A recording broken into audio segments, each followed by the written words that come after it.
70th BPSC के लिए जितना भी टाइम बचा हुआ है, अभी भी आप थोड़ी सी मेहनत करके, रेगुलर स्टडी करके, सिर्फ और सिर्फ 70th बीपीएससी का एग्जाम ओरिएंटेड जितना एग्जाम निकालने के लिए जरूरी है, उतना मटेरियल, उतना सिलेक्शन मटेरियल पढ़ के प्लस उसके एक्सक्लूसिवली रिकॉर्डेड वीडियोस देख के, तो ये हो गया पूरा पढ़ाई।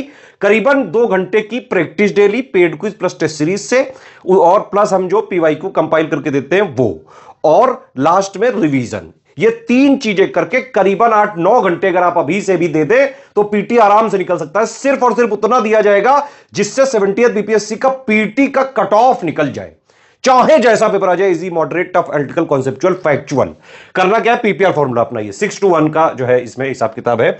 6 घंटे डेली पढ़ाई करनी है। पढ़ाई किससे किससे करनी है? एससीएस का selection material plus paid group के जो रिकॉर्डेड, एक्सक्लूसिवली रिकॉर्डेड, बाकायदा हमने पीपीटी में बना के इस बार पेड ग्रुप के लिए जो है स्पेशली वो दिए हैं। ठीक है, तो पढ़ाई 6 आवर्स, करीबन 2 घंटे की प्रैक्टिस।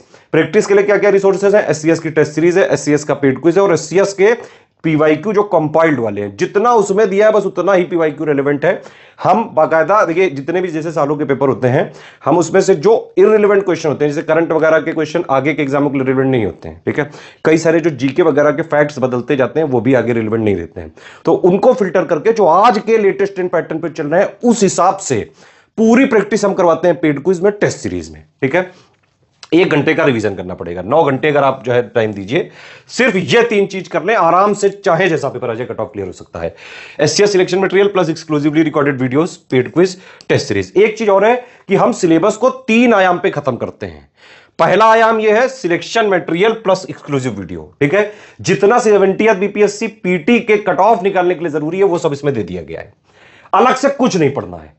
ये वाला अगर आपने टोटल बीपीएससी का स्टडी फॉर सिविल सर्विसेज का लिया तो आपको अलग से कुछ देखना ही नहीं है, ना टेस्ट सीरीज, ना पीवाईक्यू, ना करंट अफेयर, ना बिहार स्पेशल, ना बिहार का करंट, सब कुछ इसी में मिल जाएगा।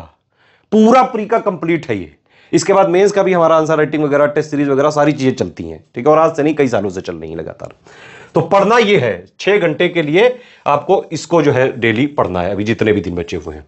ठीक, तो सिलेबस में प्लस पीवाईक्यू प्लस लेटेस्ट इन पैटर्न के हिसाब से जितना एक्चुअली में जरूरी है पढ़ने के लिए वो हमने इसमें दे दिया। इसके अलावा नहीं जरूरत है। पीवाईक्यू में जो भी फैक्चुअल बीपीएससी स्पेशलाइज जितने भी एग्जाम ओरिएंटेड जितना चीजें जरूरी है वो सब हमने इसमें दे दिया। तो सिलेबस को एक आयाम पे हमने यहां खत्म कर दिया कि मतलब जितना जरूरी वो आपने पढ़ लिया। लेकिन भाई पढ़ने से तो होगा नहीं, ये तो पीसीएस एग्जाम है ना। यहां पे अगर आपने प्री से पहले कम से कम 8-10 हजार क्वेश्चन की प्रैक्टिस नहीं की तो प्री निकालना जो है गुरु टफ हो जाएगा, लाले पड़ जाएंगे, ये समझ लो। प्रैक्टिस तो करनी पड़ेगी, क्योंकि आप पढ़ते जाओ पढ़ते जाओ पढ़ते जाओ और उस पे जो है कोई प्रैक्टिस ही ना करो, आपको पता ही नहीं भाई किस तरह क्वेश्चन आते हैं, क्या ट्रेंड चल रहा है, क्या पैटर्न बदल गया है ना। पीवाईक्यू वगैरह, पीवाईक्यू से पूरी पिक्चर क्लियर नहीं होती है। और पीवाईक्यू से ऐसा नहीं है, वो जमाने नहीं रहे कि पीवाईक्यू पढ़ के प्री जो है निकाला हो, पहले होता था, आजकल ऐसा नहीं होता है। यूपीपीएससी आयोग ने भी पूरी तरह से पीवाईक्यू, आप देखिए यूपीपीएससी में 4-5% ज्यादा पीवाईक्यू नहीं आते हैं, बीपीएससी में भी ऐसा ही है, बहुत ज्यादा 5 से 8-10% तक जो है इसमें आ सकते हैं, और वो भी जितना रिलेवेंट है वो हमने ऑलरेडी दे दिया है। तो सिलेबस को एक आयाम पे हमने खत्म किया यहां पे कि पढ़ लो यहां से। लेकिन भाई जब तक आप उनको प्रैक्टिस नहीं करोगे तब तक कोई फायदा ही नहीं है। तो इसमें हम क्या करते हैं, हमारे जैसे पेड क्विज में इजी प्लस मॉडरेट क्वेश्चन के फॉर्म में पूरा सिलेबस जितना भी पीटी के लिए जरूरी है उसको क्वेश्चंस के माध्यम से जो मोस्ट इंपॉर्टेंट फैक्ट्स होते हैं वो पूछ लेते हैं। और तीसरा आयाम है हमारा सिलेबस को खत्म करने का टेस्ट सीरीज, बहुत ही डिटेल्ड जो है यहां पे बनती है, और इसमें easy, moderate, tough, analytical, conceptual, factual, जिस तरह के बीपीएससी आयोग लेटेस्ट इन पैटर्न में क्वेश्चन पूछ रहा है वो सारी चीजें बिल्कुल फ्रेश टेस्ट सीरीज बनाते हैं। हमारी जो टेस्ट सीरीज होती है बिल्कुल एग्जाम ओरिएंटेड होती है, हाई यील्ड होती है। आप जो है सिलेक्शन मटेरियल और एक्सक्लूसिवली रिकॉर्डेड वीडियोस तो जरूर पढ़ें, अगर कहीं और से भी पढ़ रहा हो तो एटलीस्ट एससीएस की पेड क्विज टेस्ट सीरीज ये तो जरूर लगा के जाना। पूरे 150 जो क्वेश्चन आएंगे, लगभग 50% के आसपास क्वेश्चन आपको paid quiz plus test series से मिल सकते हैं। हर बार जो है इतना ही आते हैं लगभग, तो करीबन 70-75 क्वेश्चन तो आपको पेड क्विज टेस्ट सीरीज ही से मिल जाएंगे जो हमने कराए हुए हैं, है ना।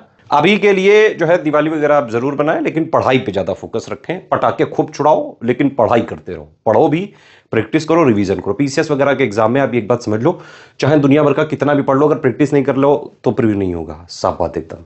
ठीक, एक बात और है कि ये नहीं कि भाई सिर्फ प्रैक्टिस ही प्रैक्टिस करते रहेगा उससे निकाल लिया, नहीं, पढ़ना भी पड़ता है, प्रैक्टिस भी करनी पड़ती है, रिवीजन भी करना पड़ता है। तो इस तरह से आप अभी भी कट ऑफ निकाल सकते हैं 70th बीपीएससी का। एससीएस का सिलेक्शन मटेरियल, पेड ग्रुप में जो exclusively recorded videos plus paid quiz plus test series, ये 3 चीजें अगर आपने करीबन डेली 9 घंटे पढ़ लिया, 9 घंटे मतलब टोटल स्टडी आवर्स, 6 घंटे पढ़ाई, 2 घंटे की प्रैक्टिस, 1 घंटे रिवीजन, इतना कर लिया, जितने दिन बचे आराम से चाहे जैसा पेपर आ जाए कट ऑफ ग्रुप फोड़ के आओगे। देखिए हमारे ऐप में बाकायदा सिलेक्शन मटेरियल का पूरा कोर्स चल रहा है। Study for civil services app को आप इंस्टॉल कर सकते हैं। वहाँ पेड टेस्ट सीरीज वाले फोल्डर में जाएंगे तो टेस्ट सीरीज पूरी मिल जाएगी। अच्छे खासे नंबर के जो हमने टेस्ट सीरीज दिए हुए हैं, इसमें 60 टेस्ट सीरीज दी हुई है ऐप में। और पेड क्विज के लिए हमारे नंबर पर आप जो है कॉल कर सकते हैं किसी भी क्वेरी के लिए और ज्वाइन कर सकते हैं। कोई भी सजेशन है, कोई कॉमेंट है, प्लीज वीडियो में कॉमेंट करके बताएं। चलिए भाई अगले क्वेश्चन की तरफ बढ़ जाते हैं। 121वें क्वेश्चन की बात कर लेते हैं और यहाँ पर आपसे पूछा जा रहा है कि राष्ट्रपति द्वारा राज्यसभा में कितने सदस्य नॉमिनेट किए जाते हैं। भाई यहाँ पर मैं आप लोगों को एक चीज बता देना चाहता हूँ कि राष्ट्रपति जो है वो 4 क्षेत्रों से, ठीक है, जिसमें आपको क्षेत्र याद रखने हैं कौन कौन से हैं। तो एक क्षेत्र है साहित्य मतलब लिटरेचर, इसके अलावा एक क्षेत्र है ये आपका विज्ञान मतलब साइंस, इसके अलावा एक क्षेत्र है कला यानी आर्ट, और एक क्षेत्र है ये आपका समाज सेवा मतलब सोशल सर्विस। ठीक है, तो यहाँ पर आपको याद रखना है कि साहित्य, विज्ञान, कला और समाज सेवा के क्षेत्र से राष्ट्रपति के द्वारा कुल 12 सदस्यों को, कितने, 12 सदस्यों को राज्यसभा में नॉमिनेट किया जाता है। मतलब इनको इलेक्शन लड़ने की आवश्यकता नहीं होती, राष्ट्रपति इनको सम्मान देने के उद्देश्य से डायरेक्टली राज्यसभा में क्या कर देता है, नॉमिनेट कर देता है। तो यहाँ पर आंसर आपका क्या हो जाएगा, बी आंसर हो जाएगा 12। नेक्स्ट क्वेश्चन यहाँ पर देख लीजिए, आपसे पूछा जा रहा है कि पंचायत चुनाव जो होंगे उनका आयोजन किसके द्वारा कराया जाएगा। तो भाई आपको पता है निर्वाचन आयोग, इलेक्शन कमीशन जो होता है, इलेक्शन कमीशन का मेन काम ये होता है कि चुनावों का आयोजन कराना, इलेक्शन को कंप्लीट कराना। इसी तरीके से राज्यों के लिए राज्य निर्वाचन आयोग होता है, स्टेट इलेक्शन कमीशन होता है, और उसका काम क्या होता है, तो उसका काम होता है पंचायतों के लिए चुनाव कराना। यानी यहां पर आपको आंसर क्या लगाना है, राज्य सरकार। ये राज्य सरकार का दायित्व होगा कि वो पंचायतों के लिए चुनाव का आयोजन करवाए। इसके अलावा यहां पर देखिए भारत के संविधान में अनुच्छेद जो है वो प्रेस की स्वतंत्रता यानी freedom of press, liberty of press कह लीजिए या फिर आपके फ्रीडम ऑफ प्रेस कह लीजिए, तो प्रेस की स्वतंत्रता आपके संविधान के किस अनुच्छेद में शामिल है। भाई आपने संविधान का आर्टिकल 19 पढ़ा हुआ है, ठीक है, अनुच्छेद 19 जो है, इस अनुच्छेद 19 के अंतर्गत आपको 6 प्रकार की स्वतंत्रताएं दी गई हैं। उन 6 प्रकार की स्वतंत्रताओं में से एक स्वतंत्रता वाक एवं अभिव्यक्ति की स्वतंत्रता है। मतलब बोलने की, किसी चीज को बोलने की और उसे अभिव्यक्त करने की, रिप्रेजेंट करने का फ्रीडम जो है वो आप लोगों को प्रदान किया गया है। तो यहां पर आपको याद रखना है आर्टिकल 19(1) क्लॉज ए, है ना, आर्टिकल 19(1) जो है इसके अंतर्गत प्रेस की स्वतंत्रता को शामिल किया गया है। तो ऑप्शन के हिसाब से आपका आंसर क्या लगेगा, ए आंसर, आर्टिकल 19। बाकी के अनुच्छेदों के बारे में भी थोड़ा सा आपको बता दूं कि आर्टिकल 20 की बात करें, अनुच्छेद 20 की बात करें, तो ये अपराधों के लिए दोष सिद्धि के संबंध में संरक्षण की बात करता है। मतलब यदि किसी व्यक्ति के द्वारा कोई अपराध किया जाता है, क्राइम किया जाता है, तो उसे कब अपराधी माना जाएगा और कब अपराधी नहीं माना जाएगा, ये आपको आर्टिकल 20 में मिलता है। 21 जो है ये प्राण और दैहिक स्वतंत्रता की बात करता है, यानी कि आपको आपकी लाइफ और पर्सनल लिबर्टी को बनाए रखने की फ्रीडम आर्टिकल 21 देता है। और आर्टिकल 22 जो है, आर्टिकल 22 जो है, ये गिरफ्तारी के संबंध में संरक्षण प्रदान करता है कि यदि किसी को अरेस्ट किया जाएगा, गिरफ्तार किया जाएगा, तो किन कंडीशन में उसको गिरफ्तार किया जाएगा। क्लियर है सारी चीज। आगे बढ़ जाते हैं, अगला क्वेश्चन देख लीजिए। आपसे कह रहा है लघु संविधान मिनी कॉन्स्टिट्यूशन के नाम से किसको जाना जाता है। भाई यहां पर आपको याद रखना मिनी कॉन्स्टिट्यूशन या लघु संविधान शब्द का जो प्रयोग किया गया है वो 2 के लिए किया गया है। एक 1935, ठीक है, 1935 1935 का जो अधिनियम है उसके लिए लघु संविधान शब्द का प्रयोग है। और उसके अलावा 42वां संविधान संशोधन जो है ना, 42वां संविधान संशोधन कॉन्स्टिट्यूशन अमेंडमेंट जो है 1976 का, इसके लिए भी लघु संविधान शब्द का प्रयोग किया गया है। इनको लघु संविधान क्यों कहा जा रहा है, तो भाई देखो 1935 के अधिनियम की मैं अगर बात करूं तो 1935 के अधिनियम से बहुत सारी बातों को उठाकर आपके कॉन्स्टिट्यूशन में एज इट इज शामिल कर लिया गया। इसी वजह से उसे लघु संविधान कहा गया। और अगर मैं 42वें संविधान संशोधन की बात करता हूं तो 42वें संविधान संशोधन के द्वारा आपके यहाँ पर बहुत सारी चीजों को या कॉन्स्टिट्यूशन की बहुत सारी व्यवस्थाओं में चेंजेस लाए गए थे। इसी वजह से इसको मिनी कॉन्स्टिट्यूशन कहा गया। आगे की तरफ बढ़ जाते हैं, अगला क्वेश्चन देख लीजिए। भाई जम्मू कश्मीर के राज्यपाल को कौन अपॉइंट करता है? ये क्वेश्चन अब यहां पर देखेगा, क्योंकि आपको पता है जम्मू कश्मीर जो है वो केंद्र शासित प्रदेश बन चुका है, तो इस वजह से अब वहां पर राज्यपाल तो होगा नहीं, लेकिन बनने से पहले जम्मू कश्मीर क्या था? एक स्टेट था, राज्य था। तो इस आधार पर देखा जाए तो जम्मू कश्मीर के राज्यपाल को नियुक्त करने का अधिकार किसके पास था? तो भारत के राष्ट्रपति के पास था।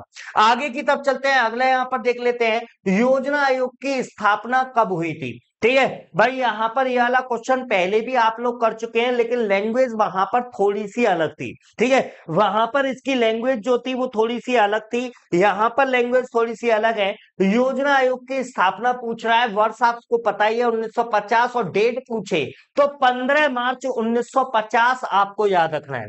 आगे की तरफ आर्थिक नियोजन यानी कि इकोनॉमिक प्लानिंग जो है ये किस सूची का विषय है? संघ सूची, union list, state list, concurrent list या किसी सूची में नहीं? तो आपको याद रखना है आर्थिक नियोजन ये आपके कॉन्करेंट लिस्ट या समवर्ती सूची में रखा गया है।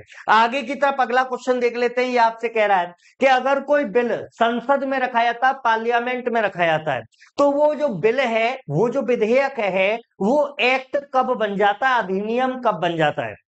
तो यहां पर आपको एक अनुच्छेद याद रखना है, वो है आपका आर्टिकल 111। ठीक है, अनुच्छेद 111 को यदि आप पढ़ेंगे तो वहां 111 में आपको ये मिलेगा कि संसद के द्वारा पारित कोई विधेयक, यदि पार्लियामेंट के द्वारा कोई बिल पास किया जाता है तो उसे राष्ट्रपति की अनुमति के लिए भेजा जाता है, और जब राष्ट्रपति उस पर अपनी अनुमति दे देते हैं तो वहीं से वो जो बिल है वो एक्ट में बदल जाता है। यानी आंसर क्या हो जाएगा?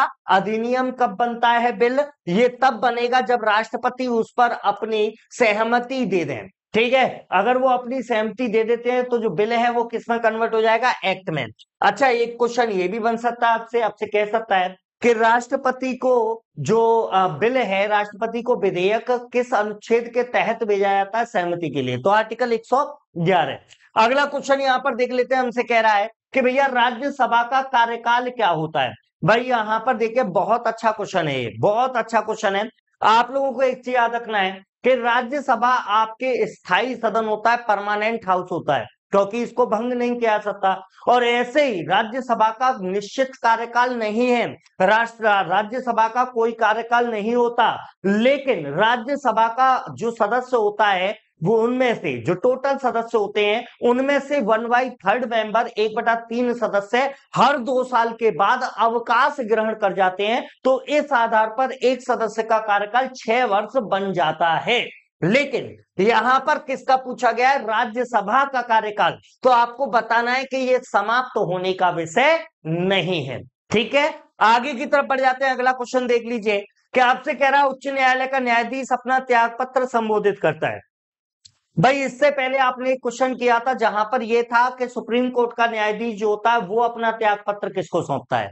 तो भैया चाहे सुप्रीम कोर्ट का जज हो चाहे हाई कोर्ट का जज है, ये सभी, ये दोनों जो हैं, ये अपना त्याग पत्र, ये अपना रेजिग्नेशन किसको सौंपते हैं? तो याद रखिएगा भारत के राष्ट्रपति। ठीक है, भारत के राष्ट्रपति को सुप्रीम कोर्ट का न्यायाधीश और हाई कोर्ट के न्यायाधीश ये अपना त्याग पत्र सौंपने का कार्य करेंगे। भाई यहां पर एक चीज देखिएगा, इस समय पर आपका पेपर बिल्कुल नजदीक है और अभी आपके पास इतना समय बना हुआ है कि यदि आप प्रैक्टिस सेट को ही अच्छे से लगा लेते हैं तो वो प्रैक्टिस सेट एग्जाम में कहीं ना कहीं आपको क्वेश्चन फंसाने का काम करेगा। तो आपको पता ही है स्टडी फॉर सिविल सर्विसेज के द्वारा इस समय पर कई सारे ऐसे क्रैश कोर्सेज चल रहे हैं, प्रैक्टिस सेट से जुड़े हुए कई सारे आपके कोर्सेज चल रहे हैं, तो आप उसमें जाकर एनरोल हो सकते हैं और उसका पूरा लाभ उठा सकते हैं। आगे की तरफ चलते हैं, नेक्स्ट क्वेश्चन हमारे साथ है, आपसे कह रहा है कि भैया इनमें से ऐसा कौन सा पद है, ऐसा कौन है जो संसद का सदस्य नहीं होता, पार्लियामेंट का मेंबर नहीं होता, लेकिन फिर भी उसकी मीटिंग में जाकर भाग लेता है? ऑप्शन में आपको वाइस प्रेसिडेंट, ऑप्शन में आपको chief justice of India, option में महान्यायवादी attorney general of India, option में आपको चीफ इलेक्शन कमिश्नर। ठीक है, तो आपको याद रखना है महान्यायवादी।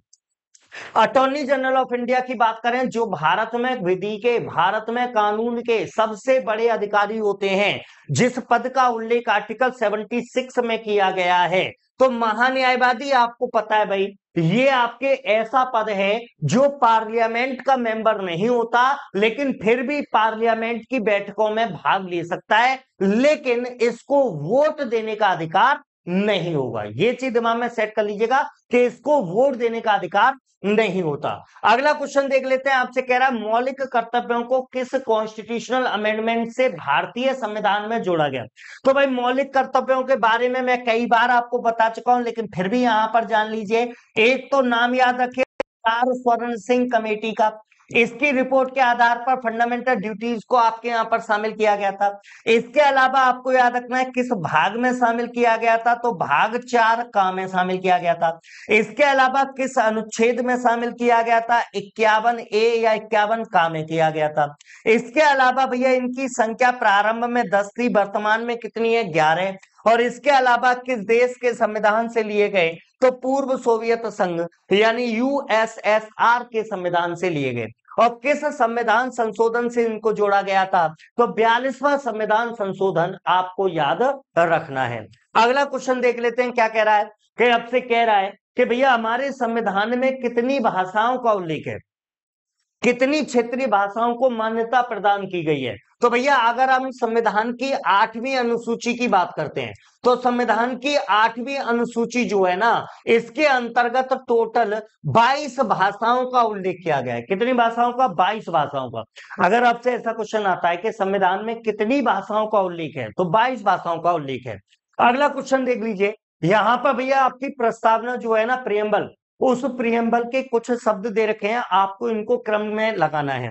तो भैया आपको प्रस्तावना की भाषा याद होगी, जिसमें मैंने बताया था हम भारत के लोग भारत को एक संपूर्ण प्रभुत्व संपन्न, मतलब पहला शब्द क्या है, सोवरन। ठीक है, उसके बाद समाजवादी, मतलब समाजवादी जिसको बोलेंगे सोशलिस्ट। उसके बाद आता है पंथ निरपेक्ष, पंथ निरपेक्ष यानी कि धर्म निरपेक्ष कह लो, सेकुलर। उसके बाद आता है डेमोक्रेटिक यानी कि प्रजातांत्रिक, और उसके बाद आता है गणराज्य रिपब्लिक। तो ये शब्द आपके क्रम में बने, मतलब 1 2 3 4। आंसर क्या बनेगा, CADB, CADB यानी आंसर क्या हो गया, ए आंसर बिल्कुल करेक्ट हो गया। अगला क्वेश्चन देख लो भैया, इनमें से कौन ऐसा है जो उस सभा का सदस्य नहीं होता लेकिन फिर भी उसकी अध्यक्षता करता है। भाई ऐसा व्यक्ति जो सभा का सदस्य ना हो लेकिन फिर भी उसकी अध्यक्षता करने का काम करे, तो उसको पदेन अध्यक्ष कहते हैं या इसको एक्स ऑफिसियो कहते हैं। और भैया सबको याद होगा, राज्यसभा जो है ना, राज्यसभा के सभापति जो होते हैं, चेयरमैन जो होते हैं, वो वाइस प्रेसिडेंट होते हैं, मतलब उपराष्ट्रपति होते हैं। और आपको पता है कि उपराष्ट्रपति जो हैं वो राज्यसभा के सदस्य नहीं होते लेकिन फिर भी उसकी अध्यक्षता करने का कार्य करते हैं। अगला क्वेश्चन देख लेते हैं, यहां पर भैया 4 आपको राजनीतिक दल दे रखे हैं और आपको स्थापना का वर्ष दे रखा है कि उनका इस्टेब्लिशमेंट कब हुआ था। भाई वन लाइनर फैक्ट है, ठीक है, वन लाइनर फैक्ट है। ऐसे क्वेश्चन जो होते हैं भैया, आता है तो बिल्कुल आता है और नहीं आता तो पता ही नहीं आता, याद रखिएगा, आपको याद करना पड़ेगा। ठीक है, यहां पर आपको याद रखना है कि अगर मैं भारतीय कम्युनिस्ट पार्टी की बात करता हूं तो इसकी स्थापना 1964 में हुई थी, बिल्कुल सही बात है। ये भारतीय कम्युनिस्ट पार्टी मार्क्सवादी है ना, भारतीय कम्युनिस्ट पार्टी जो है इसकी स्थापना 1925 लगाई है। इसके अलावा बहुजन समाज पार्टी की स्थापना को 1984 लगाई है, और all India Trinamool Congress 1998। Answer क्या बन जाएगा, 1 3 4 2। ठीक है, क्या आंसर हो जाएगा, 1 3 4 2। अगले क्वेश्चन की तरफ बढ़ जाते हैं, ये रहा क्वेश्चन। आपसे कह रहा है कि यदि राष्ट्रपति का पद खाली है और उपराष्ट्रपति का पद भी खाली है तो फिर राष्ट्रपति के स्थान पर कौन काम करेगा? ये क्वेश्चन बहुत बार एग्जाम में आ चुका है। अगर आपको पता है राष्ट्रपति अपने पद पर नहीं होते, तो राष्ट्रपति के स्थान पर या राष्ट्रपति किसी कारण से यदि अपने कार्यों का निर्वहन नहीं कर पा रहे हैं, तो जो उपराष्ट्रपति होते हैं, वाइस प्रेसिडेंट जो होते हैं, वो एक्टिंग प्रेसिडेंट या कार्यवाहक राष्ट्रपति के रूप में कार्य करते हैं। लेकिन अगर मान लीजिए उपराष्ट्रपति भी नहीं है, तो उस कंडीशन में कौन उसकी अध्यक्षता करेगा या कौन राष्ट्रपति का कार्य करेगा? तो भारत के मुख्य न्यायाधीश, मतलब चीफ जस्टिस ऑफ इंडिया जो होंगे, वो कार्यवाहक राष्ट्रपति या फिर एक्टिंग प्रेसिडेंट के रूप में कार्य करेंगे।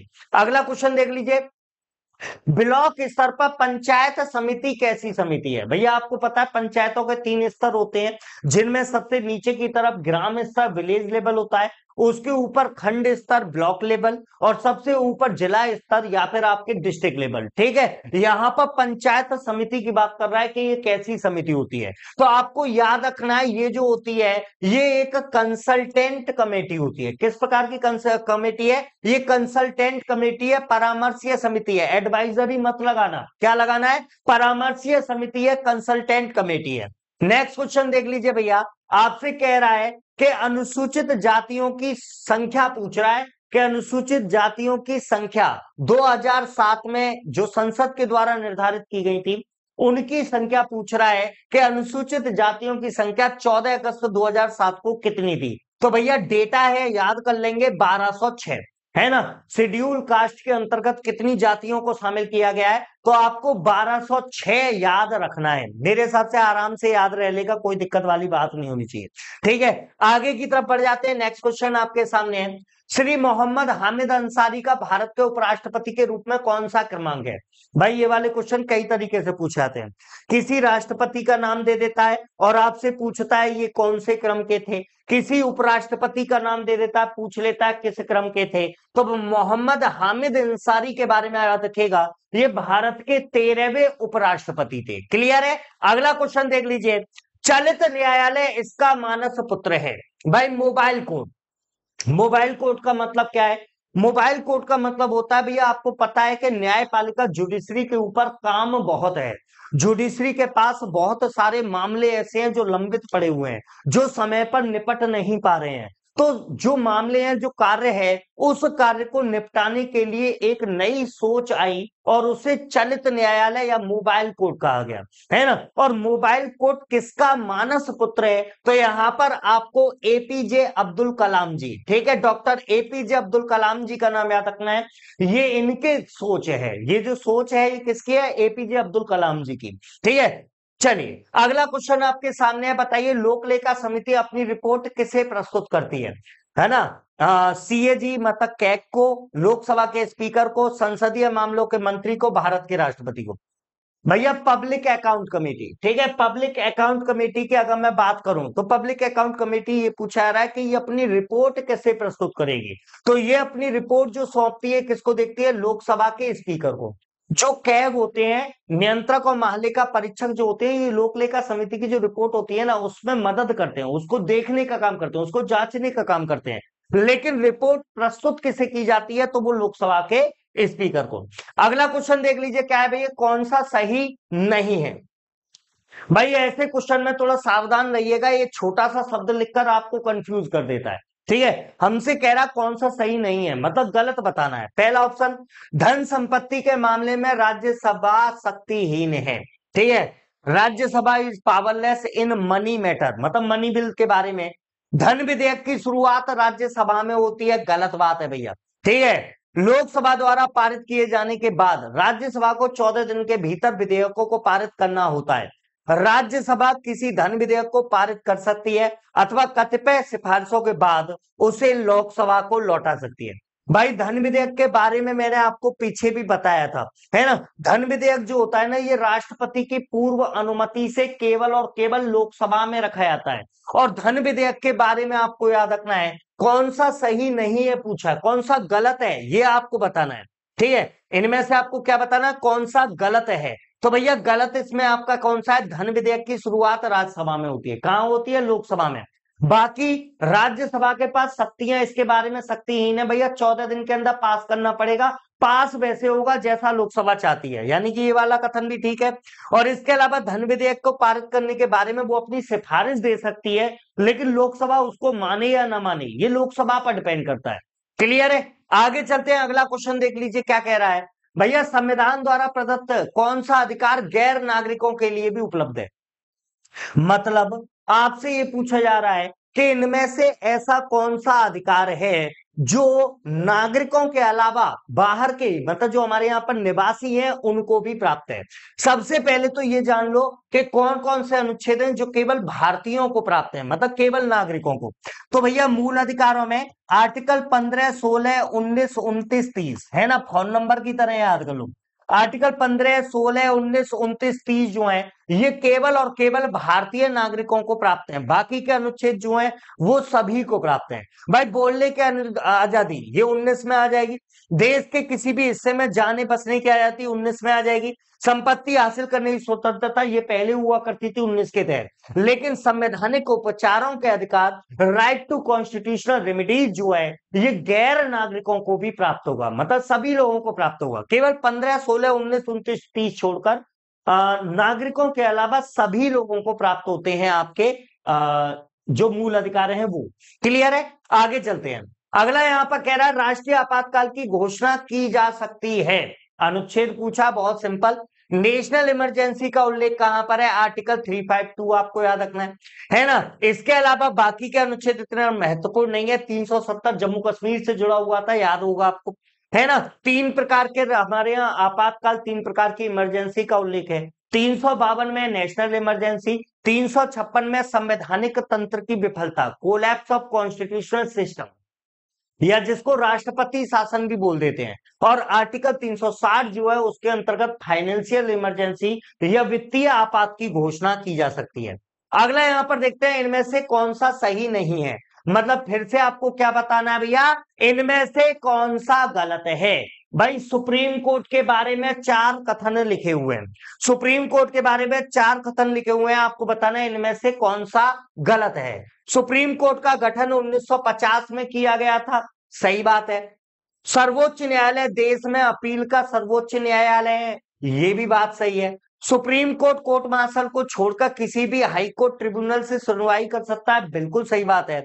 सुप्रीम कोर्ट किसी भी हाई कोर्ट ट्रिब्यूनल के साथ साथ कोर्ट मार्शल से सुनवाई कर सकता है।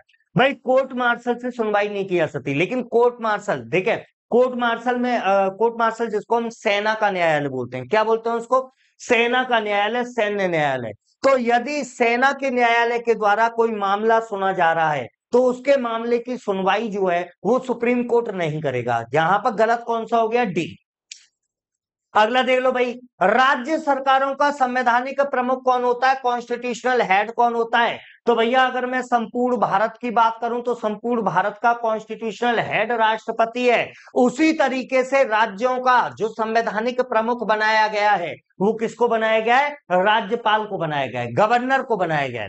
अगला क्वेश्चन देख लीजिए फटाफट से। सीडीपी एवं एनईएस के पुनर्गठन के लिए 1957 में एनडीसी द्वारा स्थापित समिति का नाम बताएं जिसने ग्रामीण स्थानीय सरकार की त्रिस्तरीय प्रणाली का सुझाव दिया। भैया कितनी खतरनाक लैंग्वेज यूज किया है, कितनी खतरनाक लैंग्वेज यूज किया है। सिंपल भाषा में पूछ सकता था कि पंचायतों के अंदर जो 3 स्तर वाली प्रणाली अपनाई जा रही है वो किस कमेटी की रिपोर्ट के आधार पर थी। तो भैया यहां पर आपको याद रखना है बलवंत राय मेहता, बता चुका हूं। बलवंत राय मेहता कमेटी जो थी उसने ये सिफारिश की थी कि पंचायतें 3 स्तर पर कार्य करनी चाहिए। अशोक मेहता समिति ने निम्नलिखित की सिफारिश की। किसकी सिफारिश की अशोक मेहता ने? पंचायतों के 3 स्तर की, पंचायतों के 2 स्तर की, पंचायतों के 1 स्तर की, या पंचायतों के बहु स्तर मतलब मल्टी लेयर की। ठीक है, यहां पर आप लोगों को याद रखना भाई वैसे तो हमारी पंचायतें जो हैं वो 3 स्तरों पर कार्य कर रही हैं, लेकिन अशोक मेहता ने ये कहा था कि पंचायतों को कितने स्तर पर कार्य करना चाहिए? 2 स्तरों पर कार्य करना चाहिए। 2 स्तरों की सिफारिश की थी अशोक मेहता ने। अगला क्वेश्चन है योजना आयोग की स्थापना किस वर्ष की गई? ये क्वेश्चन भैया अभी अभी करके ही आए थे आप, 1950। ठीक है, 15 मार्च 1950 आपको याद होगा। आगे आपसे कह रहा है भारतीय संविधान के अंतर्गत मौलिक अधिकार भी है। इनमें से कौन सा एक ऐसा मानव अधिकार है, ह्यूमन राइट है, जो भारतीय संविधान में, इंडियन कॉन्स्टिट्यूशन में फंडामेंटल राइट के रूप में भी शामिल है?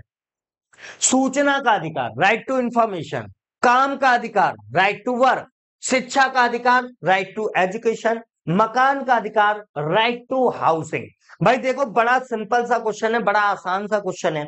आप लोगों को एक चीज देखना है, इनमें से कोई ऐसा अधिकार है जो आपके मानव अधिकार भी है, ह्यूमन राइट भी है, और उसके अलावा आपके यहाँ पर फंडामेंटल राइट भी है। तो ये अधिकार है शिक्षा का अधिकार। आपको पता है भैया, आर्टिकल 21 का क्लॉज ए, आर्टिकल 21 से, ठीक है, आर्टिकल 21 से, और 86वां संविधान संशोधन सबको याद होगा, ठीक है। 86वें संविधान संशोधन के द्वारा शिक्षा के अधिकार को आपके यहाँ पर मूल अधिकार की श्रेणी में रखा गया था, सबको याद होगा, है ना। यहाँ पर क्या था कि 6 से 14 वर्ष के बच्चों को निःशुल्क और अनिवार्य शिक्षा की बात की गई थी। तो शिक्षा का अधिकार जो है ना भैया, ये आपकी पर्सनल लिबर्टी के साथ जुड़ा हुआ है, दैहिक स्वतंत्रता के साथ जुड़ा हुआ है। इसी वजह से इसको 21A के तहत शामिल किया गया। अगला देख लीजिए, यहाँ पर क्या कह रहा है भैया, शिक्षा का अधिकार कब लागू हुआ था? भाई देखो, शिक्षा का अधिकार 21A के तहत शामिल तो कर लिया गया, लेकिन आपसे ये भी तो पूछ सकता है कि शिक्षा का अधिकार वास्तव में लागू कब से हुआ था। तो यहां पर आपको याद रखना है 1 अप्रैल 2010, ठीक है, 1 अप्रैल 2010, 1 अप्रैल 2010 को शिक्षा का अधिकार जो था, इसे मूल रूप से लागू कर दिया गया था। अगला क्वेश्चन देख लेते हैं, क्या कह रहा है भाई, इनमें भारतीय संविधान में शामिल है, क्या शामिल है भाई? 371, 372, 330, ये तो अपने आप ही गलत हो गए। सही कौन सा है? ये पहला सही है। भारतीय संविधान, इंडियन कॉन्स्टिट्यूशन में भैया आर्टिकल कितने हैं? 395, भाग पार्ट कितने हैं? 22, और सूचियां, अनुसूचियां, शेड्यूल कितने हैं? तो 12। अगला क्वेश्चन देख लो, राज्यसभा में होते हैं, ठीक है भैया, ये तो सब लोगों को कंफर्म होगा कि राज्यसभा में टोटल सदस्यों की संख्या कितनी होती है। राज्यसभा में कुल सदस्यों की संख्या कितनी होती है, तो आपको पता ही होगा। अब यहाँ पर आपको कंफ्यूजन 250, 252 में हो सकता है, ठीक है। यहाँ पर आपको याद रखना है कि 250, ठीक है, यहाँ पर 250 सदस्य जो हैं, ये आपके कुल सदस्य हो सकते हैं राज्यसभा में, जिनमें से 12 सदस्य भारत के राष्ट्रपति के द्वारा क्या होते हैं? मनोनीत। बाकी 238 जो होते हैं, उनका इलेक्शन होता है, चुनाव होता है। आगे देख लो, अगला क्वेश्चन, वरीयता क्रम में निम्नलिखित में से कौन पहले आता है? वरीयता क्रम में, ठीक है, किसमें पूछ रहा है? प्रेसिडेंस, ऑर्डर ऑफ प्रेसिडेंस में पूछ रहा है। वरीयता क्रम में सबसे पहले इनमें से कौन आएगा? यूपीएससी का चेयरमैन, मुख्य चुनाव आयुक्त, chief election commissioner, controller and auditor general of India, या उच्च न्यायालय का मुख्य न्यायाधीश, मतलब चीफ जस्टिस ऑफ इंडिया। यहां पर आप लोगों को याद रखना है, सबसे ऊपर पूछ रहा है। तो इनमें अगर आप देखोगे, वरीयता क्रम में अगर आप देखोगे, तो सबसे ऊपर कौन आ जाएंगे? आपके यूपीएससी के अध्यक्ष आएंगे। कौन आएंगे? यूपीएससी के अध्यक्ष आएंगे। आगे की तरफ चलते हैं, अगला क्वेश्चन देख लेते हैं, क्या है यहाँ पर, सरकार की संसदीय व्यवस्था में विषय में निम्नलिखित में कौन सा वक्तव्य सही है? मतलब इनमें से कौन सा कथन सही है? पहला, विधायिका न्यायपालिका के प्रति जवाबदेह है, विधायिका कार्यपालिका के प्रति जवाबदेह है, विधायिका एवं कार्यपालिका दोनों स्वतंत्र हैं, राष्ट्रपति न्यायपालिका के प्रति जवाबदेह है, या उपरोक्त में से कोई नहीं, या उपरोक्त में एक से अधिक। भाई यहां पर आपको जो आंसर लगाना है वो यही लगाना है, ठीक है। यहां पर देखिए, जैसे कह रहा है विधायिका न्यायपालिका के प्रति जवाबदेह है ना, तो यहां पर भैया आपको पता है कार्यपालिका विधायिका के प्रति जवाबदेह होती है, और विधायिका यदि कोई कार्य करती है तो उसकी जांच कौन करता है? न्यायपालिका। मतलब यहाँ पर एक से ज्यादा जो है वो सही है, ठीक है, एक से ज्यादा जो है वो सही हो सकते हैं। आंसर क्या लगाओगे? ई। अगला क्वेश्चन देख लेते हैं, यहाँ पर कह रहा भैया, किसका निर्माण पंचायती राज व्यवस्था के तहत हुआ? खाप पंचायत, जाति पंचायत, ग्राम पंचायत, जन पंचायत, या उपरोक्त में से कोई नहीं, या फिर एक से ज्यादा। भैया एक चीज देखिएगा, हमें तो संवैधानिक भाषा का प्रयोग करना है, तो सिंपल सी बात है, पंचायती राज व्यवस्था के अंतर्गत किसका गठन किया गया था? ग्राम पंचायत है। 73वां संविधान संशोधन सबको याद होगा। अगला क्वेश्चन, केंद्रीय शासन व्यवस्था के लिए कौन सा सही नहीं है? मतलब गलत बताना है। त्वरित निर्णय, यानी कि स्विफ्ट डिसीजन, मतलब जल्दी से जल्दी निर्णय लिया जाए। लचीलापन, फ्लेक्सिबल, बड़े देशों के लिए आदर्श, आइडियल फॉर लार्ज कंट्रीज, कानून की एक रूपता, यूनिफॉर्मिटी ऑफ लॉज, या उपरोक्त में से कोई नहीं, या उपरोक्त में से एक से अधिक। अब यहां पर आपको आंसर लगाना है क्या होने वाला है। भाई एक चीज देखिएगा, अगर हम बात करते हैं केंद्रीय शासन व्यवस्था की, तो देखो केंद्रीय शासन व्यवस्था जो होती है, यूनिटरी फॉर्म जो होती है, यूनिटरी फॉर्म ऑफ गवर्नमेंट जो होती है, वहां पर केंद्र को पावरफुल रखा जाता है, लेकिन उसकी विशेषता में त्वरित निर्णय मतलब तुरंत डिसीजन लेना शामिल होगा। लचीलापन, फ्लेक्सिबिलिटी, आवश्यकता के अनुसार चेंज कर पाए, ये भी इसमें शामिल होगा।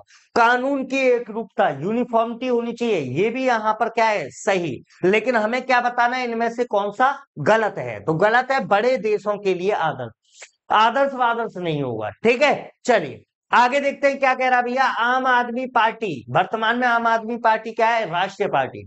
आम आदमी पार्टी है राज्य पार्टी, राष्ट्रीय पार्टी, क्षेत्रीय पार्टी, पंजीकृत पार्टी, या उपरोक्त में से कोई नहीं, या उपरोक्त में एक से अधिक। यहां पर भी आंसर पर गौर कीजिएगा। अभी अभी मैंने बताया भैया आम आदमी पार्टी, यहां पर देखो क्वेश्चन में लिखा राष्ट्रीय पार्टी, इससे पहले ये कौन सी पार्टी हुआ करती थी, तो ये राज्य पार्टी हुआ करती थी। आगे की तरफ चलते हैं, आपसे कह रहा भैया संवैधानिक उपचारों में से किसे पोस्टमार्टम भी कहा जाता है। भाई आप लोगों को याद होगा मैंने 5 प्रकार की रिटें बताई थी, 5 प्रकार की रिटें, जिनमें बंदी प्रत्यक्षीकरण, हैबियस कार्पस, अधिकार परीक्षा को वारंटो, उसके अलावा परमादेश मैंडमस था, ठीक है, उसके अलावा उत्प्रेषण सर्टियोरेडी था, प्रतिषेध प्रोहिबिशन था। यहां पर ये कह रहा है इनमें से ऐसी कौन सी रिट है जिसे पोस्टमार्टम भी कह दिया जाता है, तो यहां पर अधिकार परीक्षा रिट आपको याद रखना है, को वारंटो। ठीक है, अधिकार परीक्षा या को वारंटो रिट जो है, इसको पोस्टमार्टम के नाम से भी जाना जाता है। भाई आपको याद होगा कि अधिकार परीक्षा रिट क्यों निकाली जाती थी, जब किसी व्यक्ति के द्वारा कोई सरकारी पद गलत तरीके से धारण कर लिया जाता है, तो कोर्ट के द्वारा उससे पूछा जाता था कि आपको ये पद धारण करने का अधिकार क्या है। आगे देखिएगा, अगला क्वेश्चन है आपके सामने, मतदान के लिए प्रयोग की जाने वाली मशीन वीवीपैट का संस्करण क्या है। भाई आपको पता है वीवीपैट, इसका प्रयोग वोटिंग के लिए किया जाता है, ठीक है, वोटिंग के लिए इसका प्रयोग किया जाता है। अब आपसे पूछ रहा है इसका जो न्यू वर्जन है वो किस नाम से जाना जाता है, तो भैया नाम याद कर लेना, फैक्चुअल क्वेश्चन है, डायरेक्टली पूछ लेगा, तो नाम याद कर लेना है, क्या है, M1, क्या है भैया, M3, क्या है, M3 बिल्कुल करेक्ट आंसर है। अगला क्वेश्चन देख लीजिए, यहाँ पर कह रहा है कि भैया विकेंद्रीकरण का वैशिष्ट्य नहीं है, इनमें से कौन सा विकेंद्रीकरण, डिसेंट्रलाइजेशन की विशेषता नहीं है। स्वायत्तता, स्वायत्तता मतलब ऑटोनॉमी, लोक सहभागिता पीपल्स पार्टिसिपेशन, स्थानीय समुदायों में आत्मविश्वास को नहीं जगाना, to instil non confidence among local communities, स्थानीय समुदायों को सशक्त बनाना, एम्पावरिंग लोकल कम्युनिटीज, और एक है उपरोक्त में से कोई नहीं, या उपरोक्त में एक से अधिक। भाई हमें क्या बताना है कि विकेंद्रीकरण, डिसेंट्रलाइजेशन, डिसेंट्रलाइजेशन किसके माध्यम से किया गया था, तो पता है आपको, पंचायतों के माध्यम से किया गया था। हमसे कह रहा है इनमें से इसकी कौन सी विशेषता नहीं है, तो यहां पर देखिएगा ये वाला पॉइंट है, स्थानीय समुदायों में आत्मविश्वास को नहीं जगाना। भाई नहीं नहीं, यहाँ पर क्या होना चाहिए था, जगाना होना चाहिए था, ठीक है, इनका ये भी काम है। आगे चलते हैं, अगला यहाँ पर देखते हैं, सर्वोच्च न्यायालय ने इनमें से किन मुकदमों में सर्वप्रथम संविधान के मूल ढांचे का सिद्धांत, बेसिक स्ट्रक्चर का सिद्धांत दिया।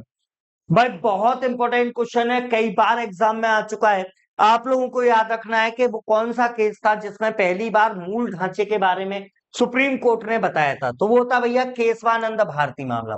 कौन सा था, केशवानंद भारती बनाम केरल राज्य जो है, ये इसका सही आंसर है, जिसमें पहली बार मूल ढांचे का कॉन्सेप्ट दिया गया। लेकिन साथ में सुप्रीम कोर्ट ने यह भी कहा था कि मूल ढांचा क्या है, इसको उन्होंने डिफाइन नहीं किया था, और ये कहा था कि समय समय पर मैं इसे डिफाइन करता रहूंगा। क्लियर है, आगे चलते हैं, अगला क्वेश्चन क्या कह रहा है आपसे, भारतीय निर्वाचन आयोग इनमें से किस अनुच्छेद से संबंधित है, 324, 148, 342, 325। भाई यहां पर 324 सबको याद होगा, ठीक है, आर्टिकल 324 जो है ये इलेक्शन कमीशन से संबंधित है, और उसके साथ में जोड़कर याद रख सकते हो आर्टिकल 326, जिसमें आपके वयस्क मताधिकार यानी एडल्ट सफरेज का उल्लेख किया गया है। आगे की तरफ चलते हैं। नेक्स्ट क्वेश्चन यहाँ पर कह रहा है विधि का नियम, कानून का अधिराज्य का मतलब क्या है? ठीक है, मीन पूछा है रूल ऑफ लॉ या फिर आपके act for all and one judiciary for all. ठीक है, यहां पर किसका पूछा है? रूल ऑफ लॉ का मतलब क्या है? सिंपल भाषा में पूछ रहा है रूल ऑफ लॉ या विधि का नियम या कानून का अधिराज्य का मतलब क्या है। अब भैया ऑप्शन पढ़ने पड़ेंगे। पहला, सभी के लिए एक कानून और सभी के लिए एक न्याय तंत्र, one act for all and one judiciary for all. दूसरा, सभा के लिए एक कानून और सभी के लिए एक राज्य, one act for all and one state for all. सभी के लिए एक राज्य और सभी के लिए एक न्याय तंत्र, one state for all and one judiciary for all. एक के लिए सभी कानून और सभी के लिए एक न्याय तंत्र, all acts for one and one judiciary for all. और एक दे रखा है कि भैया इनमें से कोई नहीं या फिर इनमें से एक से ज्यादा। तो यहां पर आप लोगों को याद रखना है कि जब हम बात करते हैं विधि के शासन की, ठीक है, आर्टिकल 14 में लिखा है ना, अनुच्छेद 14 की बात करें तो आर्टिकल 14 में आपके यहाँ लिखा हुआ है विधि के समक्ष समता, विधि के समान संरक्षण। मतलब क्या हुआ कि सभी लोगों के साथ में कानून के अनुसार व्यवहार किया जाएगा और सभी लोगों को जो प्रोटेक्शन दिया जाएगा वो कानून के अनुसार। यहां पर सही आंसर क्या होगा? ए, सभी के लिए एक कानून और सभी के लिए एक न्याय तंत्र की बात करता है विधि का नियम। अगला क्वेश्चन देख लीजिए, पंचायती राज संस्थाओं के भैया विषयों की संख्या क्या है? 29 विषय पता है ना। नगर पालिका के लिए विषयों की संख्या कितनी है? 18 है, याद रखना। पंचायतों के लिए विषय कितने हैं? 29। और नगर पालिकाओं के लिए विषय कितने हैं? तो 18। यहाँ पर अनुच्छेद पूछ लिया है। भाई ऐसे क्वेश्चन बड़े खतरनाक क्वेश्चन होते हैं, आता है तो आता है, नहीं आता तो कतई नहीं। ठीक है, यहाँ पर आपको केवल डेटा याद करना है, आर्टिकल 243 का जी। ठीक है, आर्टिकल 243 का क्लॉज जी जो है उसके अंतर्गत पंचायतों के विषयों का उल्लेख किया गया है। अगला क्वेश्चन देख लेते हैं, नागरिकता संशोधन कानून, ठीक है, यानी सिटीजनशिप अमेंडमेंट एक्ट, सीएए, क्या बोलते हैं इसको? सीएए, कब पारित किया गया? 11 दिसंबर 2018। ये भी भैया देखो फैक्चुअल है, ये क्वेश्चन भी जो है, ये क्वेश्चन भी यहां पर फैक्चुअल है, तो आपको डेट पता होना चाहिए कि भैया ये कब पारित किया गया। तो 11 दिसंबर 2019। ठीक है, 11 दिसंबर 2019 आपको याद रखना है। काफी ज्यादा विवाद हुआ था इसके ऊपर, सभी लोगों को याद होगा, बहुत सारे लोगों को याद होगा कि काफी ज्यादा विवादास्पद रहा था ये। अगला क्वेश्चन यहां पर देख लेते हैं, 73वें संविधान संशोधन कानून की वैधानिक शुरुआत किस संविधान संशोधन बिल से हुई? भाई आपको पता है 73वें संविधान संशोधन के द्वारा आपके यहाँ पर पंचायतों को, ठीक है, पंचायतों को आपके यहाँ पर संवैधानिक दर्जा दिया गया था, कॉन्स्टिट्यूशनल स्टेटस दिया गया था। तो आपसे ये पूछना चाह रहा है कि इसकी जो स्टार्टिंग हुई, ये स्टार्टिंग कहां से हुई थी, मतलब सबसे पहले कहां से हुई? तो यहां पर आपको याद रखना है कि भैया आपके जो 64वां संविधान संशोधन बिल, कौन सा? यहां पर आपको याद रखना है कि आपका जो 64वां संविधान संशोधन बिल था उसके द्वारा 73वें संविधान संशोधन बिल की नींव डली थी। पहले कौन सा था? 64वां। ठीक है, आगे की तरफ चलते हैं, अगला क्वेश्चन देख लेते हैं यहाँ पर भैया सीए के बारे में, है ना। आपसे कह रहा है कि इसका उद्देश्य क्या है ना। बांग्लादेशी अवैध अप्रवासियों को हटाना। भाई बांग्लादेश से जो इलीगल इमिग्रेंट हमारे यहाँ पर आ रहे हैं उनको रोकना या मतलब यहाँ से हटा देना। इसके बाद आपसे कह रहा बाद में भारतीय नागरिकों की पहचान करना, मतलब ऐसे इंडियन जो जेन्युइन है, जेन्युइन इंडियन सिटीजन जो हैं उनको आइडेंटिफाई करना। तीसरा है विदेशियों द्वारा सीमा घुसपैठ की जांच करना, मतलब अगर कोई फॉरेनर भारत के अंदर इलीगल रूप से प्रवेश करता है तो उसको रोकना। इसके अलावा आपको दे रखा है कि अफगानिस्तान, बांग्लादेश, पाकिस्तान में पीड़ित अल्पसंख्यक समूहों को नागरिकता प्रदान करना। ये बिल्कुल सही बात है भाई, ठीक है। अफगानिस्तान, बांग्लादेश और पाकिस्तान, इन 3 देशों में रहने वाले जो सिख, बौद्ध या फिर पारसी, हिंदू, इससे जुड़े हुए जो लोग थे उनको नागरिकता प्रदान करने से संबंधित था सीएए 2019। इसीलिए इस पर विवाद भी हुआ था क्योंकि इसमें मुस्लिम शामिल नहीं थे। जम्मू कश्मीर राज्य के विभाजन के बाद बने किस केंद्र शासित प्रदेश की अपनी कोई विधायिका नहीं है? भाई आपको पता है जम्मू कश्मीर अब केंद्र शासित प्रदेश बन चुका है, और जम्मू कश्मीर के साथ में ही लद्दाख को भी केंद्र शासित प्रदेश बनाया गया था। लेकिन जम्मू कश्मीर की तो विधायिका है, ठीक है, लेकिन लद्दाख की अपनी कोई विधायिका नहीं है। ये चीज याद रखिएगा, लद्दाख की अपनी कोई लेजिस्लेचर नहीं है। आगे की तरफ चलते हैं, अगला क्वेश्चन यहां पर देख लेते हैं। कह रहा है आपसे, विधान परिषद के सदस्य इनमें से किस श्रेणी से चुने जाते हैं? भाई स्थानीय निकाय पंचायतों के सदस्य के द्वारा, शिक्षकों के द्वारा, स्नातक के द्वारा, उद्योगपतियों के द्वारा, या उपरोक्त में से कोई नहीं, या उपरोक्त में एक से अधिक। भाई बढ़िया सा क्वेश्चन है, ठीक है। यहां पर आपसे क्या पूछा जा रहा है, किस श्रेणी से नहीं चुने जाते?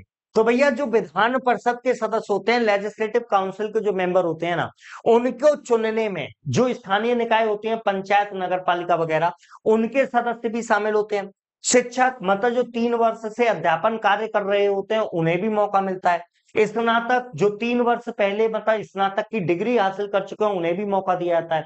विधानसभा के सदस्यों को भी मौका दिया जाता है, और राज्यपाल के द्वारा कुछ सदस्यों को नॉमिनेट मनोनीत किया जाता है।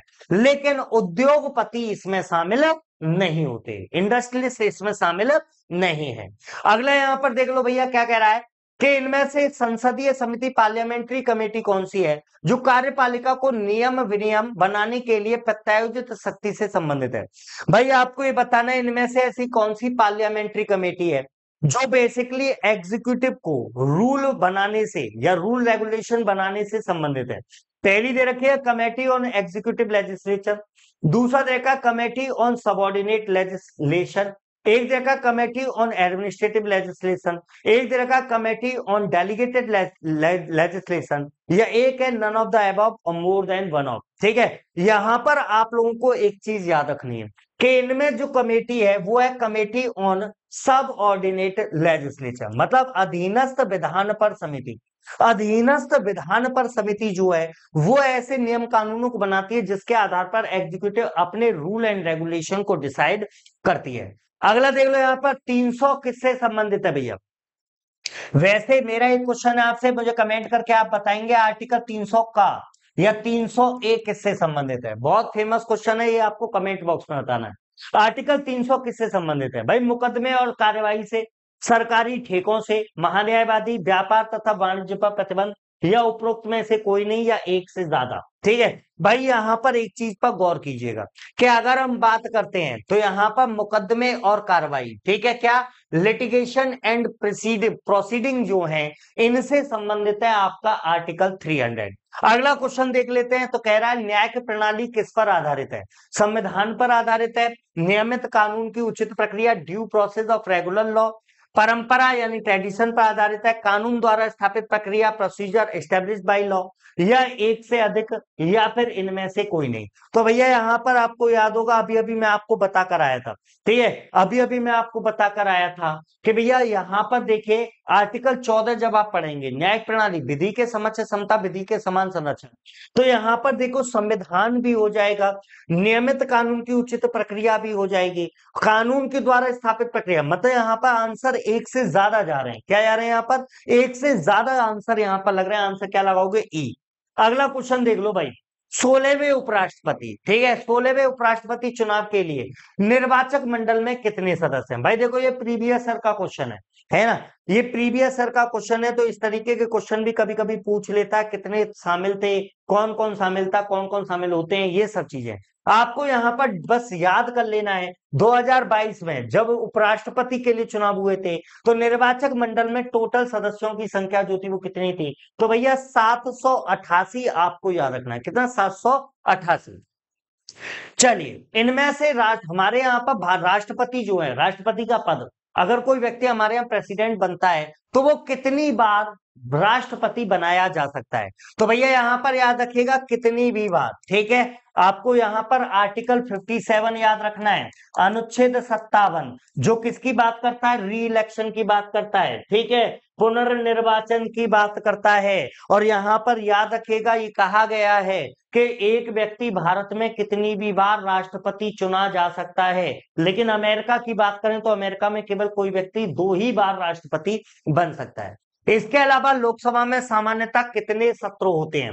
भाई देखो सामान्यतः जनरली की बात कर रहा है, वैसे तो आपको पता है 2 सत्रों के बीच में अधिकतम जो समय सीमा हो सकती है वो 6 महीने है। ठीक है। लेकिन आमतौर पर कितने सत्र बुलाए जाते हैं? तो 3 सत्र। 3 सत्र कौन कौन से होते हैं? तो भैया यहाँ पर सबसे पहले होता है बजट सत्र साल की स्टार्टिंग में। इसके बाद में दूसरा सत्र आ जाता है जिसको कहते हैं मानसून सत्र, और इसके बाद में तीसरा सत्र होता है जिसको शीत सत्र या विंटर सेशन के नाम से जानते हैं। तो परंपरा के अनुसार ये 3 सत्र आपके यहाँ बुलाए जाते हैं। अगला क्वेश्चन देख लीजिए, स्वतंत्र भारत के पहले विधि आयोग के अध्यक्ष कौन थे? भाई स्वतंत्र भारत की बात कर रहा है, इंडिपेंडेंट इंडिया की बात कर रहा है। इंडिपेंडेंट इंडिया का जो पहला लॉ कमीशन था उसका अध्यक्ष कौन था? तो भैया सीतलवाड़ जी का नाम याद रखना है। किसका नाम याद रखना है आपको? MC सीतलवाड़ का नाम याद रखना है। ये आपके स्वतंत्र भारत के पहले विधि आयोग के अध्यक्ष थे, और सबसे पहला विधि आयोग 1935 में था। ठीक है, 1835। ठीक है, 1835 1835 में लॉर्ड मैकाले याद होंगे आपको, वो सबसे पहला विधि आयोग था। आगे की तरफ चलते हैं। अगला क्वेश्चन, सामुदायिक विकास का उद्देश्य क्या होता है? Economic development, build human capital, environment protection, या हार्मोनियस लाइफ, या एक से अधिक, या इनमें से कोई नहीं। भाई सामुदायिक विकास की अगर मैं बात करूं, जिसको हम कम्युनिटी डेवलपमेंट के नाम से जानते हैं, कम्युनिटी डेवलपमेंट की अगर हम यहाँ बात करते हैं तो इसका मतलब क्या होता है? तो देखो, कम्युनिटी डेवलपमेंट के इसमें एक से ज्यादा ऑप्शन है। आर्थिक विकास, मानव पूंजी का निर्माण, ये हो जाएगा। पर्यावरण संरक्षण, मतलब एक से ज्यादा आंसर इसमें शामिल है। आंसर आपको क्या लगाना है? ई आंसर लगाना है। अगला क्वेश्चन देख लीजिएगा, एक राज्य एक चुनाव लागू किया जाता है तो भारतीय संविधान के किस अनुच्छेद में संशोधन की आवश्यकता है? भाई इस समय पर इसकी डिमांड भी चल रही है, ठीक है, कि अगर राज्य एक है ना, अगर एक राज्य है तो वहां पर चुनाव जो होना चाहिए वो भी एक होना चाहिए। और इसके पीछे तर्क ये दिया जाता है कि उससे होगा ये कि भैया आपके यहाँ पर, ठीक है, आपके यहाँ पर जो चुनावों पर भारी भरकम खर्चा किया जाता है उस खर्चे में कमी लाई जा सकती है। ठीक है, यहाँ पर इनमें से कोई कोई अनुच्छेद ऐसा नहीं है जिसमें ऐसी बात का उल्लेख हो। आंसर क्या हो जाएगा? ये 83 भी नहीं है, 172 भी नहीं है, 356 भी नहीं है, 246 भी नहीं है। अगला, पंचायत व्यवस्था इनमें से कहां पर नहीं है? नागालैंड, मिजोरम, मेघालय, केरल, या कोई नहीं, या एक से अधिक। भाई पंचायत व्यवस्था वैसे तो आपको पता है लगभग लगभग हर स्टेट में है, ठीक है, लेकिन आपसे कह रहा है इनमें से ऐसा कौन सा है जहां पर पंचायत व्यवस्था नहीं है? नागालैंड, मिजोरम, मेघालय, केरल, ठीक है, इनमें से कहां पर नहीं है? इनमें से आपको अब क्या लगाना है? आंसर एक से अधिक। ठीक है, आंसर क्या हो जाएगा? 181 का आंसर हो जाएगा ई। ठीक है, अगला क्वेश्चन देख लीजिए भैया, लोकसभा की सीटों का निर्धारण परिसीमन आयोग द्वारा किया जाता है, परिसीमन को किस वर्ष तक रोक दिया गया है? भाई 84वां संविधान संशोधन याद है, कल ही बताया था मैंने। 84वें संविधान संशोधन के द्वारा ये कर दिया गया है कि लोकसभा की सीटों की संख्या जो है उसमें कोई भी चेंजेस 2026 से पहले नहीं किया जाएगा। 2026 में जो भी चेंज होना है वो कब होगा? 2026 में। सर्वोच्च न्यायालय क्या है भाई? संघीय न्यायालय, फेडरल कोर्ट है। मानव अधिकारों का संरक्षक है, प्रोटेक्शन ऑफ ह्यूमन राइट। संविधान का अंतिम विवेचक है, final interpreter of the constitution. Civil न्यायालय, सिविल कोर्ट, या एक से अधिक, या कोई नहीं। भाई यहाँ पर सुप्रीम कोर्ट की बात की जा रही है, ठीक है, आपको पता है सुप्रीम कोर्ट जो है वो संविधान का संरक्षक होता है, प्रोटेक्टर होता है। यहाँ पर आंसर एक से अधिक है। संघीय न्यायालय के पहले ये संघीय न्यायालय ही कन्वर्ट हो गया था सुप्रीम कोर्ट में। आंसर यहाँ पर क्या लगाना है आपको? ई आंसर लगाना होगा। क्या आंसर लगाना होगा? ई, क्योंकि यहाँ पर आंसर एक से अधिक है। अगला क्वेश्चन, पंचायतों की वित्तीय स्थिति की समीक्षा के लिए राज्य सरकार प्रत्येक 5 वर्ष में क्या गठित करेगी? वित्त आयोग, वित्त समिति, सलाहकार आयोग, सलाहकार समिति। भाई एक चीज देखिए, किसकी बात कर रहा है? वित्तीय स्थिति की, फाइनेंशियल कंडीशन। और फाइनेंशियल कंडीशन की जांच के लिए क्या स्थापित किया जाएगा? Finance commission. यानी आंसर क्या हो जाएगा? वित्त आयोग। ठीक है, आंसर क्या हो जाएगा? वित्त आयोग। राष्ट्रीय शिक्षा नीति 2020 पर क्वेश्चन है भाई, व्यवसायिक शिक्षा को मुख्य धारा की शिक्षा में एकीकृत करने पर जोर देती है। ग्रेड 6, ग्रेड 8, ग्रेड 10, या ग्रेड 12, मतलब इनमें से कौन सी ऐसी कक्षा होगी जहां से व्यवसायिक शिक्षा को बढ़ावा मिलेगा? ठीक है, तो यहां पर आपको याद रखना ये कब से है? तो ग्रेड 6। ठीक है, क्या आंसर हो जाएगा? ग्रेड 6, यानी कि ए। अगला क्वेश्चन देख लीजिए, राज्य के नीति निषेध सिद्धांत की अवधारणा किस देश के संविधान से ली गई है? इंग्लैंड, स्विट्जरलैंड, आयरलैंड, या कोई नहीं। भाई बड़ा सिंपल सा क्वेश्चन है, पटक के दे मारोगे, है ना? तो आपको पता है आयरलैंड। आयरलैंड स्पेनिश संविधान, आयरलैंड से आपके राज्य के नीति निर्देशक तत्व directive principles of state policy का कॉन्सेप्ट लिया गया है। अगला क्वेश्चन देख लेते हैं, सिक्किम भारतीय संघ का पूर्ण राज्य कब बना था? 1974 में, 1975 में, 1976 में, या कोई नहीं?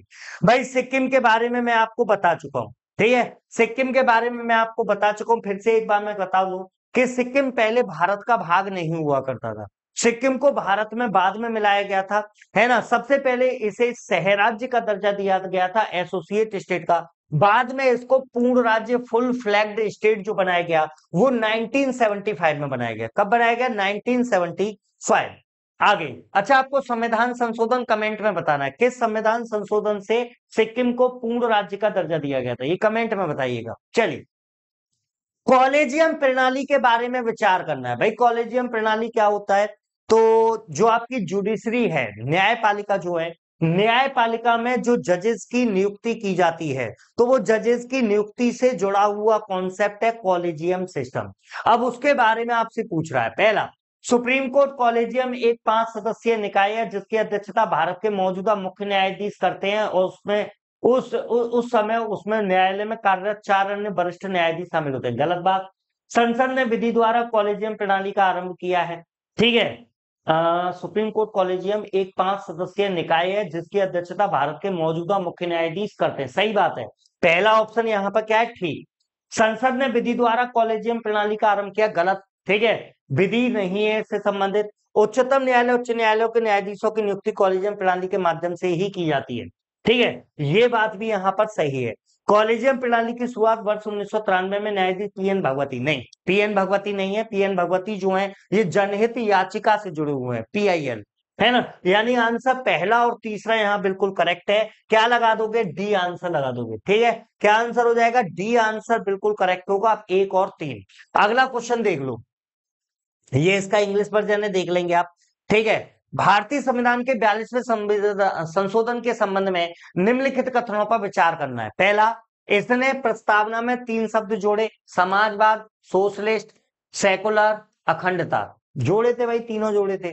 संविधान में 8 मौलिक कर्तव्य जोड़े। गलत बात, ठीक है। इसने नए निदेशक सिद्धांत जोड़े, 39A, 43A और 47, ठीक है, इसने नई निदेशक सिद्धांत जोड़े।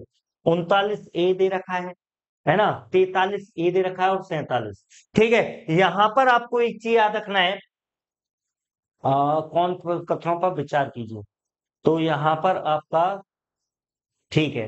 अगला क्या है? इसके द्वारा राष्ट्रपति को चुनाव आयोग के परामर्श से राज्य विधानसभा मंडलों के सदस्यों को अयोग्य घोषित करने का अधिकार प्रदान किया गया। उपरोक्त में से कौन सा कथन गलत है? अच्छा जी, ठीक है, हमें बताना है इनमें से कौन सा गलत है। तो भाई पहला ऑप्शन बिल्कुल करेक्ट है, और जो चौथा ऑप्शन है ये बिल्कुल करेक्ट है। यानी गलत कौन से हुए? 2 और 3, ठीक है। यानी आंसर क्या लग जाएगा? सी आंसर बिल्कुल करेक्ट होगा। क्लियर है सबको? अच्छे से याद रखिएगा, सी ऑप्शन बिल्कुल करेक्ट है। अगला यहां पर देख लीजिए, अगला क्वेश्चन आपके सामने कूद रहा है भाई, किसी समुदाय को अनुसूचित जनजाति के रूप में घोषित करने के लिए आवश्यक विशेषताएं क्या है? पहला, आदिम लक्षणों के संकेत, मतलब उसमें वो जो जाति है उस जाति में ऐसे कुछ लक्षण पाए जा रहे हैं जो बहुत प्राचीन समय के साथ में जुड़े हुए हैं। दूसरा, विशिष्ट संस्कृति। तीसरा, बड़े पैमाने पर समुदाय के साथ संपर्क में शर्म, पिछड़ापन और भौगोलिक अलगाव, ठीक है। आंसर चारों है भैया। अगर स्पेशल कल्चर है ना, लोगों के संपर्क में नहीं है, पिछड़े हुए हैं, है ना, भौगोलिक रूप से कटे हुए हैं, या आदिम लक्षण पाए जा रहे हैं, तो वो क्या बनती है? अनुसूचित जनजाति। अगला क्वेश्चन देख लो जल्दी से, अगला क्वेश्चन देख लेते हैं। भारतीय संविधान में मौलिक अधिकारों के विचार का संदर्भ किस देश से आया है? बड़ा आसान सा क्वेश्चन है। मौलिक अधिकार, फंडामेंटल राइट्स की बात कर रहा है, तो फंडामेंटल राइट्स का कॉन्सेप्ट किस देश के संविधान से लिया गया है? यूएसए, संयुक्त राज्य अमेरिका के संविधान से। भाई किसी भी प्रकार का देखो, कोई भी कोर्स वगैरह यदि आपको लेना है, कोई टेस्ट सीरीज आपको लेनी है, तो नीचे नंबर लिखे हुए हैं, इन नंबर्स पर आप लोग कॉल कर सकते हैं, अपने कोर्स को अवेलेबल करा सकते हैं। मैं पहले ही बता चुका हूँ इस समय पर, क्योंकि आज मैंने पॉलिटी का आपको पीवाईक्यू कराया है, ठीक है, पॉलिटी का पीवाईक्यू कराया। पूरी उम्मीद है मुझे 100% मजा आया होगा आपको, ठीक है। तो भैया ऐसी ही प्रैक्टिस यदि आप लगातार करते रहोगे तो सफलता आपके पास होगी। चलिए यहां पर देख लेते हैं क्या कह रहा है। अस्पृश्यता को समाप्त किया गया, ठीक है भैया, सिंपल आर्टिकल 17 याद रखेगा, एबोलिशन ऑफ अनटचेबिलिटी से संबंधित है। ठीक है, आर्टिकल 14 अभी बताया था, विधि के समक्ष समता, विधि के समान संरक्षण, यानी कि equality before law, equal protection of law. Article 15 कहता है धर्म, मूलवंश, जाति, लिंग, जन्म स्थान के आधार पर विभेद का प्रतिषेध, मतलब किसी के धर्म के नाम पर, रिलीजन के नाम पर, जाति के नाम पर, कास्ट के नाम पर, या फिर उसके लिंग यानी जेंडर के नाम पर, जन्म स्थान बर्थ प्लेस के आधार पर, डिसेंट के आधार पर कोई भेदभाव नहीं किया जाएगा। आर्टिकल 22 पहले ही बता चुका हूं, गिरफ्तारी के संबंध में संरक्षण देता है। ठीक है, चलिए अगला क्वेश्चन देख लेते हैं। उच्च न्यायालय में न्यायाधीशों की संख्या निर्धारित करने का अधिकार किसके पास है? राष्ट्रपति के पास, राज्य के मुख्यमंत्री के पास, प्रधानमंत्री के पास, या फिर संसद के पास? तो भैया यहां पर याद रखिएगा, संख्या निर्धारित करने का अधिकार किसके पास है? तो ये राष्ट्रपति महोदय के पास है। किसके पास है? राष्ट्रपति महोदय के। आगे देख लीजिए, अगला क्वेश्चन है, 5वीं अनुसूची किसी विशिष्ट समूह के लोगों के शासन और हितों की सुरक्षा से संबंधित है। ठीक है, 5वीं अनुसूची जो है ना भैया, 5वीं अनुसूची में कुछ जो अनुसूचित जनजातियां हैं, ठीक है, उन अनुसूचित जनजातियों के बेसिकली स्पेशल प्रोटेक्शन प्रदान किया गया है 5वीं अनुसूची में। ठीक है, और यहाँ पर क्या आंसर हो जाएगा? अनुसूचित जनजाति यानी कि शेड्यूल्ड ट्राइब्स। ठीक है, शेड्यूल्ड ट्राइब्स यहाँ पर आंसर लग जाएगा। तो भाई ये थे आपके, ठीक है, ये थे आपके पूरा का पूरा प्रैक्टिस सेट। ठीक है, पीडीएफ वगैरह आप लोगों को प्रोवाइड कर दी जाएगी। पूरा प्रैक्टिस सेट मैंने आपको करा दिया है इंडियन पॉलिटी का, जितने भी प्रीवियस क्वेश्चन आपके बीपीएससी में पूछे गए हैं। उम्मीद है भाई सभी लोगों को पसंद आया होगा। तो ये हमारा जो टॉपिक है वो समाप्त हो चुका है। नेक्स्ट वीडियो में नए टॉपिक के साथ, नए क्वेश्चंस के साथ या नए सिलेबस के साथ दोबारा मुलाकात करेंगे। तब तक के लिए जय हिंद, जय भारत।